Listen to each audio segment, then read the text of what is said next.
जय हिंद दोस्तों, welcome to the GS world. दोस्तों, यूपी लेखपाल के कट ऑफ के बारे में हम बात करने जा रहे हैं। तो मैंने यहाँ पर दो कट ऑफ बताई है, एक मैक्सिमम कट ऑफ बताई है और एक एवरेज कट ऑफ बताई है। तो चलिए बात कर लेते हैं। तो आपको पता ही होगा कि यूपी लेखपाल में 4 सब्जेक्ट होते हैं, हिंदी, मैथ, जीके और ग्रामीण परिवेश। हिंदी की बात करें तो देखिए यहाँ पे चारों सब्जेक्ट में 25-25 क्वेश्चन पूछे जाते हैं, 25-25 नंबर के, मतलब एक क्वेश्चन 1 नंबर का पूछा जाता है। ठीक है, तो हिंदी की बात करें तो हिंदी में जो क्वेश्चन पूछे गए थे वो काफ़ी अच्छे थे। तो मतलब 25 में से 22 से लेके 25 क्वेश्चन तक आराम से सही किए जा सकते थे। ठीक है, तो आप में से बहुत से बच्चे ऐसे होंगे जिन्होंने 25 में से 25 क्वेश्चन सही करके आए होंगे। मैथ की बात करें तो मैथ में 25 में से 20 प्लस क्वेश्चन आराम से सही किए जा सकते थे, काफ़ी अच्छे क्वेश्चन पूछे गए थे मैथ में।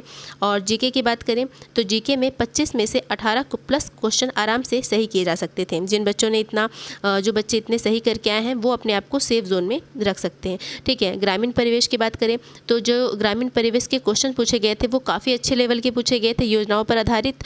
तो इसमें 25 में से 15 से लेकर 17 क्वेश्चन तक आराम से सही किए जा सकते थे। ठीक है, तो ये हमने बात कर ली कि इसी सब्जेक्ट में इतने क्वेश्चन तक आराम से सही किए जा सकते थे। पेपर के लेवल के हिसाब से मैं बता रही हूँ। चलिए फटाफट से कट ऑफ के बारे में बात कर लेते हैं। तो यहाँ पे दो कट ऑफ के बारे में बात करेंगे, मैक्सिमम और एवरेज। तो पहले मैक्सिमम कट ऑफ की बात करते हैं।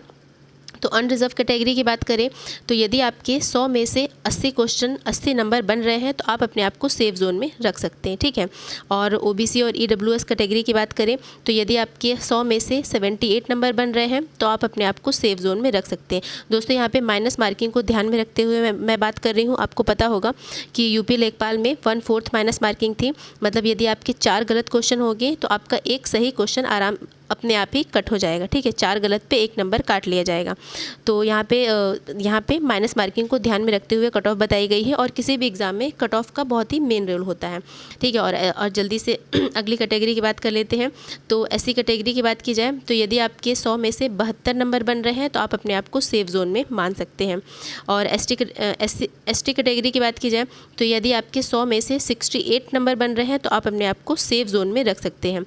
तो यहाँ पे मैंने फ़ीमेल को भी ऐड किया है, तो कि फीमेल्स के लिए कितनी कट ऑफ होनी चाहिए। तो यदि आपके 100 में से 75 बन रहे हैं तो आप अपने आप को सेफ जोन में रख सकते हैं। देखिए दोस्तों, यहाँ पे ध्यान दीजिए, मैंने मैक्सिमम कट ऑफ की बात की है, एवरेज की नहीं। ठीक है, यदि आप मैक्सिमम कट ऑफ में इतने तक कट ऑफ जा सकती है। अब जल्दी से हम एवरेज कट ऑफ के बारे में बात कर लेते हैं।